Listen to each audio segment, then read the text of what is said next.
dire à tout le monde des vœux meilleurs et, je dirais, remplis de la bénédiction du Seigneur. Alors je le fais pour qu'au moins personne ne se sente oublié ce matin. Mais particulièrement, c'était un bonheur que de voir une année. Bon, vous savez que le calendrier ne nous attend pas. Je ne sais pas si ça vous fait la même impression, mais moi, d'un seul coup, je regarde, aïe, aïe, aïe, on est déjà, ça y est, on est arrivé là.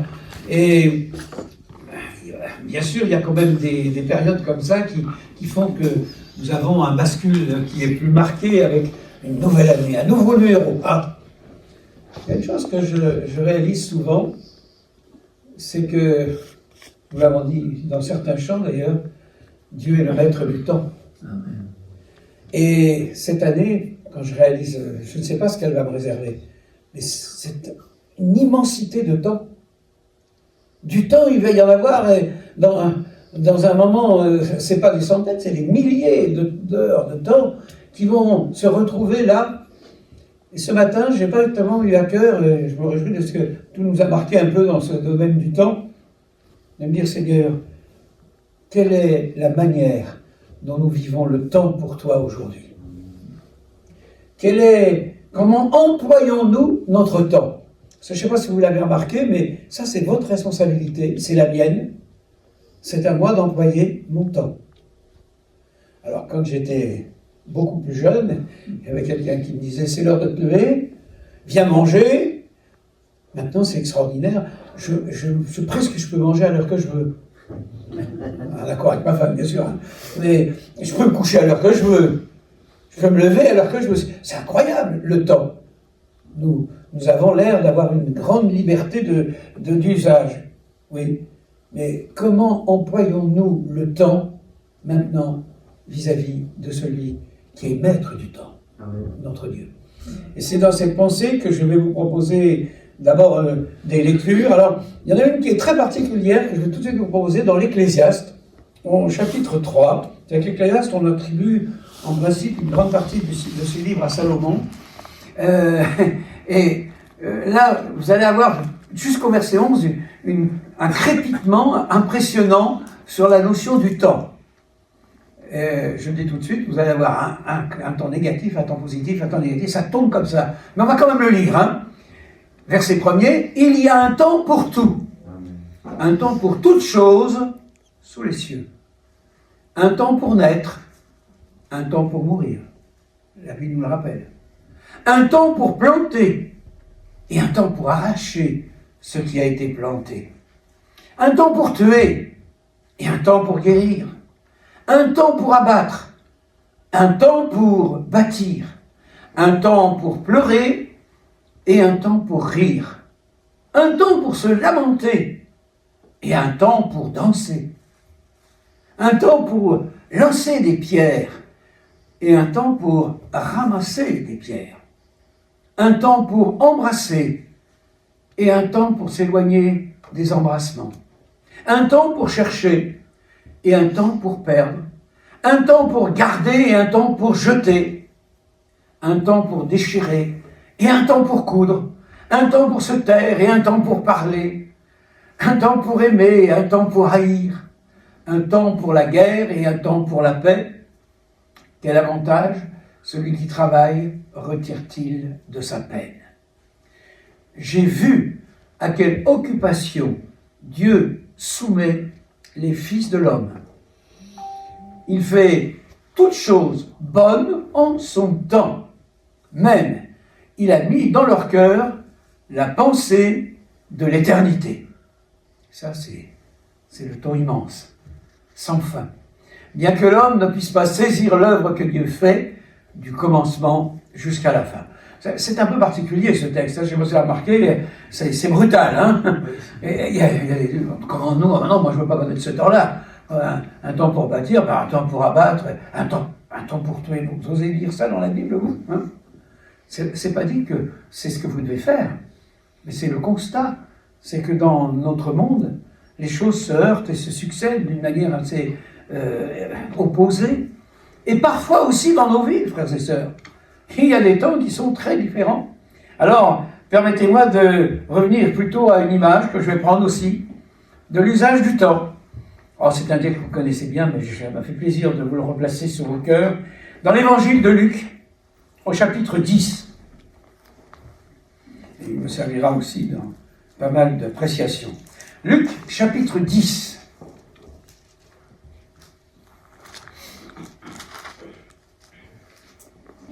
La scène se passe donc dans le village à 8 km de Jérusalem, qui était le village de Marthe, Marie, puis de quelqu'un d'autre en fait. Ça vous dit quelque chose, Marthe et Marie? Lazare, eh oui. Comme Jésus était en chemin avec ses disciples, il entra dans un village. Alors dans l'évangile de Luc, le nom ne m'est pas donné volontairement. Hein. Et puis, il va enchaîner parce que c'est un lieu qu'il fréquentait assez régulièrement. Il y était régulièrement reçu avec beaucoup d'objectivité et d'accueil. Il entra dans un village et une femme, nommée Marthe, le reçut dans sa maison. Ça, c'est pas rien.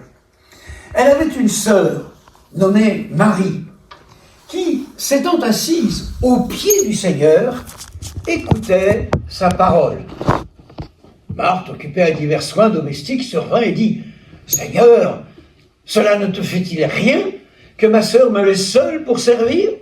Dis-lui donc de m'aider. » Le Seigneur lui répondit « Marthe, Marthe, tu t'inquiètes et tu t'agites pour beaucoup de choses. Une seule chose est nécessaire. Marie a choisi la bonne part qui ne lui sera point ôtée. » Amen. Et je m'arrête là. C'est un texte assez fort qui, quand je réalisais, me sert pour montrer comment peut être utilisé le temps. Alors tout d'abord, il y a une chose qu'il faut bien préciser, c'est que Marthe et Marie étaient toutes deux des gens qui aimaient le Seigneur, Marthe et Marie, il ne faut pas en retirer l'une et l'autre, hein. Elles aimaient le Seigneur et, chose extraordinaire, elles aimaient le recevoir. La maison était ouverte, Jésus pouvait y entrer. C'est une belle image d'une vie consacrée, vous ne trouvez pas? Quand on en est là, et c'est pour ça que ce texte m'a intéressé. Nous avons, avec l'épisode qui se passe là, l'image du chrétien, aussi bien pour Marthe que pour Marie, mais avec des situations qui vont devenir complètement opposées. Selon la coutume et le temps, Jésus étant annoncé et entrant dans cette maison, eh bien Marthe savait qu'il fallait tout préparer pour qu'il soit bien reçu. Et Marthe, nous est-il dit, est occupée à divers soins domestiques. Vous imaginez le temps, on n'a pas le four à micro-ondes à l'époque, on n'a pas toutes sortes d'instruments rapides qui tournent électriquement pour mouliner et faire tout ça très vite. Non, il y a du temps, il faut préparer quelque chose qui honore celui qu'on veut accueillir. Moi, je trouve qu'à première vue, c'est une bonne attitude de vouloir accueillir le Seigneur. Vous n'êtes pas d'accord? Il y a une chose que je vais tout de suite vous dire concernant l'usage de notre temps. C'est que je ne vais pas vous dire que certaines choses sont péchées dans notre temps. C'est pas ça. Il peut y avoir péché, mais c'est pas l'image. Et c'est pas le seul. Mais il peut y avoir des choses indispensables et des choses tout à fait secondaires et mal placées même. Alors, j'en reviens maintenant à cette histoire de ce temps qui est là et qui va être utilisé pour l'une et l'autre. Marie, quelle paresseuse, vous ne trouvez pas? Elle se couche dans un cérémonial bien particulier. Il nous est dit au pied du Seigneur. Pour une femme, être au pied d'un maître comme Jésus, c'était le reconnaître, se soumettre pleinement à sa volonté. Elle est là, elle écoute. Je ne sais pas si vous avez remarqué, le texte ne nous dit pas combien de temps Jésus a parlé. Mais il y a une chose que je voudrais quand même réaliser, c'est que très souvent, quand le Seigneur parlait, il était beaucoup plus long que moi et beaucoup plus efficace, beaucoup meilleur, bien meilleur encore. Hein.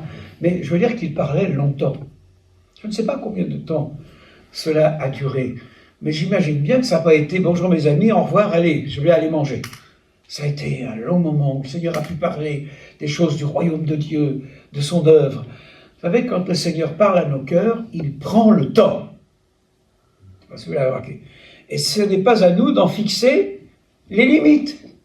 Eh oui, le Seigneur peut venir dans ma vie, dans ta vie, mon frère, ma sœur, et prendre le temps qu'il veut. C'est son autorité.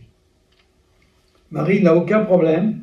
Elle s'est assise et elle restera là le temps qu'elle aime entendre le Seigneur. Alors, ce qui est aussi impressionnant, c'est que Marie, comme je l'ai dit tout à l'heure, c'est l'image d'une chrétienne. Hein. C'est l'image de quelqu'un qui veut accueillir le Seigneur, qui est contente de pouvoir recevoir le Christ.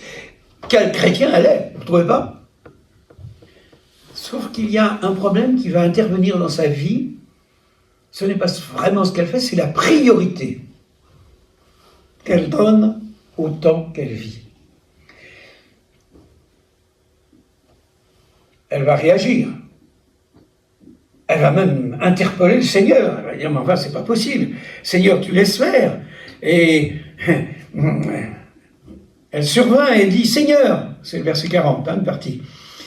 Cela ne te fait-il rien que ma sœur me laisse servir, seule pour servir? Tu te rends compte de la situation? Moi, je travaille et elle fait rien. Comme vous connaissez la suite, vous n'allez pas être surprise, mais je suppose que s'il y a une chose que Marie attendait pas, ou pas plus que Marthe, c'est ce qui va suivre. Jésus va lui répondre, Marthe, Marthe, tu t'inquiètes et tu t'agites pour beaucoup de choses. Ah, c'est quelque chose qui m'a impressionné, cette notion que le Seigneur donne au temps que Marthe est en train de passer. Tu t'inquiètes et tu t'agites. Avez-vous remarqué la différence? Marie, elle était dans la paix. Elle était dans le repos. Ah oui, quand vous êtes assise au prix du Seigneur et que vous l'écoutez, je suppose que vous imaginez bien que ça serait la même chose pour vous. Vous seriez dans le repos, peut-être même dans un bonheur extraordinaire, mais voilà, les choses sont agréables. Nous avons là deux images du temps, de l'utilisation du temps que, en tant que chrétiens, nous pouvons connaître. Savez-vous que parfois, même en tant que chrétiens, nous pouvons vivre dans l'inquiétude, dans l'agitation. J'ai été frappé parce qu'en grec, le mot qui est traduit là par agiter, c'est aussi le verbe tourbillonner. Il peut être traduit par tourbillonner. Et moi, je dois vous avouer une chose, c'est que je vis dans un monde où je trouve que ça tourbillonne beaucoup. Il y a de temps en temps, je dis, je vais écouter les informations. Ça apaise pas, les informations. Je sais pas, si vous, ça vous apaise, tant mieux pour vous, mais pas moi. C'est pas vrai, il se passe encore ça, il se passe ça. Et puis, le monde même dans lequel je vis est un monde qui me pousse au mouvement permanent et tourbillonnant même, je dirais, de bousculade et de mouvement. Tu t'agites et Marthe, tu t'agites et tu t'inquiètes. Il y a deux attitudes chrétiennes dans ce passage. L'attitude d'un chrétien qui s'agite et qui s'inquiète. L'attitude d'un chrétien qui est dans la paix et qui repose dans la présence de Dieu. Quelle est la différence? Les deux aiment le Seigneur. Mais l'une, je dis l'une pour reprendre le texte, mais c'est l'un et l'une, n'a pas su mettre la priorité là où il fallait. Marthe a préféré tout arrêter, au risque de passer pour quelqu'un d'incohérent et de mal appris, parce qu'elle donne une priorité absolue à écouter et à entendre le Seigneur. Marthe, elle a pris la précaution de vouloir faire les choses bien pour Jésus et de bien le recevoir, mais elle n'a pas pensé qu'elle ratait l'occasion d'entendre son Seigneur et Maître. C'est une chose qui me pose cette question sur l'usage de mon temps. L'usage de notre temps, je ne vais pas vous dire que c'est péché parfois, hein. C'est pas péché. Mais il y a parfois des choses qui peuvent paraître importantes, capitales, et qui finalement ne devraient pas prendre plus de place que cela dans nos vies. Je ne sais pas si vous avez l'occasion de vivre, admettons, dans votre vie personnelle, ce temps où vous désirez vous tenir dans la prière. Vous consacrez un temps de prière. Il y a une chose que j'ai remarquée, moi, c'est que quand je veux me consacrer un temps de prière, si je ne fais pas attention, il y a toujours quelque chose pour m'arrêter et pour faire autre chose. Je suis dans la prière et le téléphone sonne. je suis dans la prière et hop, d'un seul coup, je me dis, oh mince, j'ai oublié de faire ça. Mais non, tu pries ou tu fais autre chose. Hein. Notre vie est ainsi faite, frères et sœurs. La façon dont nous passons le temps à réaliser les choses, ça doit être d'abord de laisser le temps au Seigneur de marquer nos vies, de parler et de renouveler constamment sa parole dans nos vies. Concernant le temps, il y a un exemple aussi que je voudrais rappeler qui me préoccupait beaucoup. Alors je vais vous donner 2 textes que nous allons lire et vous allez être surpris, je vais vous les donner sous 2 versions différentes. Le premier texte que je vous propose, c'est dans Colossiens, chapitre 4 et verset 5. C'est un texte sur le temps. « Conduisez-vous avec sagesse envers ceux du dehors et rachetez le temps. » Vous savez, ça c'est un verset, moi c'est un verset qui m'a posé beaucoup de problèmes dans la vie. Parce que je disais, mais qu'est-ce que c'est que racheter le temps? Ça veut dire quoi? Le temps ne m'appartient pas. J'en suis pas propriétaire, vous êtes bien d'accord? Racheter, c'est donc pas payer quelque chose. Alors, j'étais gêné. Alors je vais vous montrer tout de suite une autre version qui est plus récente, a le mérite d'être à l'époque où ce grand traduit, ça se comprenait le texte. Mais regardez ce qui maintenant est donné. Conduisez-vous, au lieu de racheter, avec sagesse dans vos relations avec ceux qui n'appartiennent pas à la famille de Dieu, en mettant à profit toutes les occasions qui se présentent à vous. Il y a un autre texte où il est question de racheter le temps, je vais vous le donner aussi maintenant, c'est Éphésiens, chapitre 5 et verset 16. Le texte est très court. Rachetez le temps, car les jours sont mauvais. Moi, je vous dirais franchement, je pense que je vis dans des temps où les jours sont mauvais. Hein. Alors, donc, rachetez le temps. Voyez, donc, la traduction qui est donnée dans le sens de l'explication profonde du texte grec. Mettez à profit les occasions qui se présentent à vous, car nous vivons des jours mauvais. Et on va garder ce texte. Hein. Et je trouve que ça me donne une bonne explication du temps que je dois vivre aujourd'hui dans les jours mauvais que nous connaissons. Mettez à profit les occasions qui se présentent à vous. Et c'est quelque chose que j'apprécie. Racheter le temps, ce n'est pas se taire, ce n'est pas se terrer dans sa spiritualité. C'est mettre à profit toutes les occasions qui se présentent à moi pour faire part de la grâce de Dieu. Ah, ça va me prendre du temps, vous savez. J'ai besoin de réaliser parfois que dans des choses matérielles, dans des choses de ce monde, le temps que je vis, c'est un temps où je peux parler de l'amour de Dieu. Je peux mettre à profit cette occasion qui se présente à moi. J'ai parfois entendu cette réflexion d'amis et de chrétiens qui disaient « Ah ben moi, je vais vous témoigner, mais alors c'est pas facile, personne m'écoute, ils veulent pas m'entendre et tout. Je sais pas, c'est jamais facile de pouvoir parler du Seigneur. » Je dis « Seigneur, apprends-moi à mettre à profit les occasions. Quand j'y regarde bien, quand je veux bien regarder le temps que je vis, il y a une chose qui est intéressante, c'est que bien souvent, je vis dans des temps où une occasion se présente, quelqu'un me parle de quelque chose de courant dans ce monde, et moi, d'un seul coup, en tant que chrétien, je peux peut-être lui parler de quelqu'un qui, dans ce même temps, conduit ma vie, l'aime, lui, comme moi. Et c'est peut-être une chose auquel j'ai besoin de réaliser combien cette occasion doit se présenter souvent, c'est de convaincre les autres que Dieu les aime. Nous sommes dans un monde où, si le temps est difficile pour nous chrétiens, c'est parce que c'est vrai que d'une certaine manière, le monde rejette l'image de Dieu et l'idée du Dieu vivant. L'idée d'une religion, encore, ça passe, mais l'image d'un Dieu vivant, le monde ne fait rien pour cela. Et quel bonheur d'être celui qui a l'occasion de dire « Mon Dieu est vivant. Mon Dieu m'aime. Mais plus que cela, il t'aime aussi. » Vous savez, je pense qu'aujourd'hui, beaucoup d'amis, beaucoup de gens ont besoin de vous entendre dire que quelqu'un les aime profondément, parce qu'ils l'ignorent. Je réalise autour de moi que bien des gens avec qui je peux parler n'ont aucune idée de l'amour de Dieu pour eux, et qui va profiter de l'occasion pour leur dire, si ce n'est celui qu'il connaît, Que Dieu, dans le temps qu'il nous a imparti cette année, nous donne de mettre à profit des occasions qui se présentent à nous. C'est un programme que j'aimerais regarder avec moi, dans mon cœur, et particulièrement regarder. Maintenant, je reviens sur le texte que Jésus a utilisé pour nous enseigner le temps qui passe. Il dit de Marie quelque chose qui m'interpelle. Il vient de dire à Marc, tu t'inquiètes et tu t'agites pour beaucoup de choses, mais une seule chose est nécessaire. Marie a choisi une bonne part. Vous êtes d'accord? Non. C'est Marie a choisi la bonne part.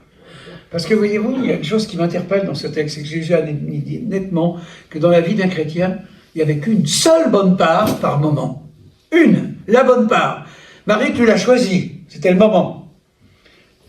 S'il y a une prière que j'aimerais élever vers le Seigneur, Seigneur, donne-moi de toujours choisir en tout temps la bonne part. Il n'y en a qu'une. C'est impressionnant, vous ne trouvez pas, de penser que dans tous les moments de votre vie, il y a une manière, une façon d'agir, une façon de se placer, qui est la bonne part, et toutes les autres ne sont pas bonnes. C'est avec reconnaissance que je regarde ce texte. Marie a choisi la bonne part qui ne lui sera point ôtée. Concernant les actions, les temps passés dans ma vie et dans votre vie, je reconnais une chose, c'est que quand nous sommes dans la présence de Dieu, il n'y a aucune crainte à avoir. C'est d'ailleurs un passage que j'aimerais le rappeler aussi en même temps et l'ajouter à ce que nous avons lu dans l'épître aux Romains.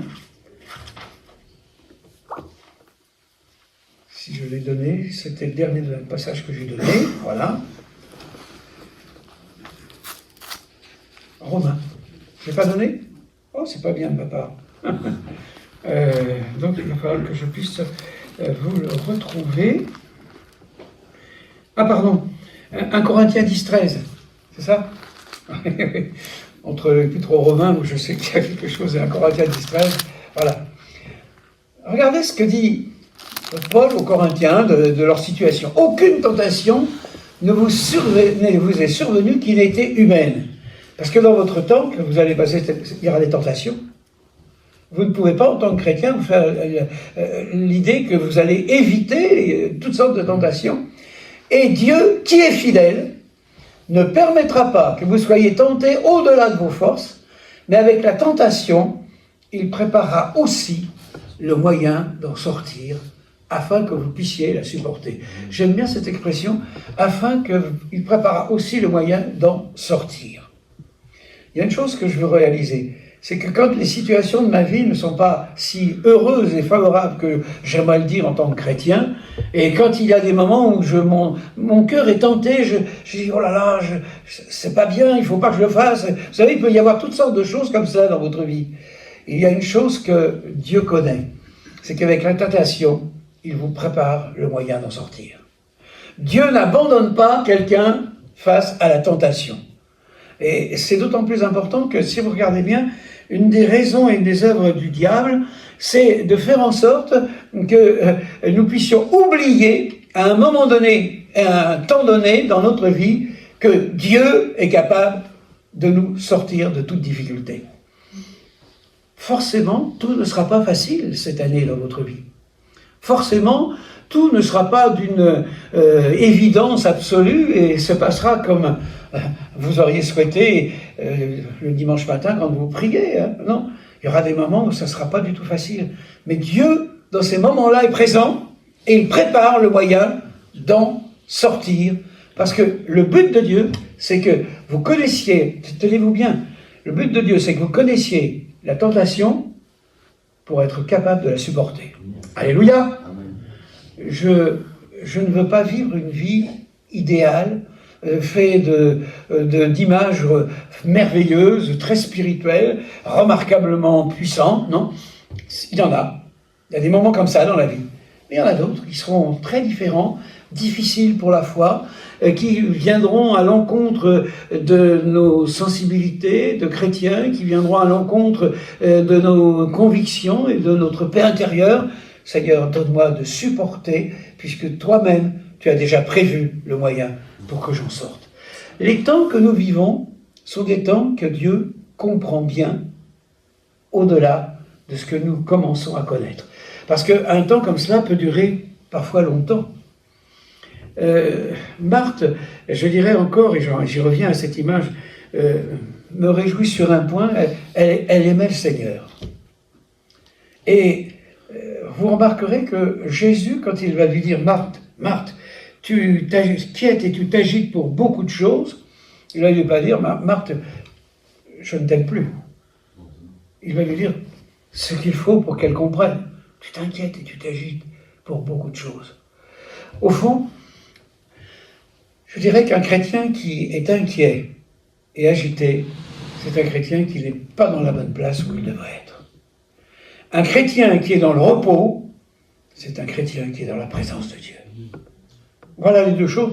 Mais attention, à aucun moment, le Seigneur n'a rejeté Marthe en lui disant « Tu n'as rien compris, Marthe. Marie, elle a tout compris. Elle a choisi la bonne part. Elle ne sera pas pour... Mais Marthe, je te parle pour que tu comprennes ce que je suis pour toi et ce que tu dois mettre en priorité dans ta vie. » Vous imaginez si Marthe avait dit « Bon, je ne prépare pas le repas, je ne prépare rien, il viendra, puis on verra bien ce qu'on va faire. » À l'époque, avec les moyens de l'époque, il y a des gens qui auraient dit « Marthe, comment tu te comportes ?» C'est ce qui est assez extraordinaire, c'est que Marthe a un comportement que je suis sûr que nous, en tant que chrétiens, on approuverait.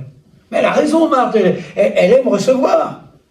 Et je bénis Dieu parce que, non, elle avait simplement une difficulté à mettre la priorité dans sa vie, comme il fallait. Et à mettre Dieu à la première place, comme Marie l'avait fait. Et c'est pas pour ça que Dieu ne repoussera Marthe. Il va la rappeler, il va lui montrer et il va l'enseigner. Alors, je voudrais particulièrement, j'ai plutôt une conclusion, il y aurait beaucoup de choses à dire sur nos moments de temps et de passage avec Dieu, vous dire que dans cette année, il y aura forcément des priorités et des choix que vous devrez faire à un moment donné entre deux actions. Et ça va m'arriver aussi. Je pourrais faire cela, c'est pas un péché, c'est pas mal, c'est bien, c'est un bon travail, mais je pourrais aussi faire cela. Seigneur, donne-moi d'apprécier la bonne part. Que Dieu soit béni, et je le crois, il peut continuer à le faire pour nous à tout temps de cette année.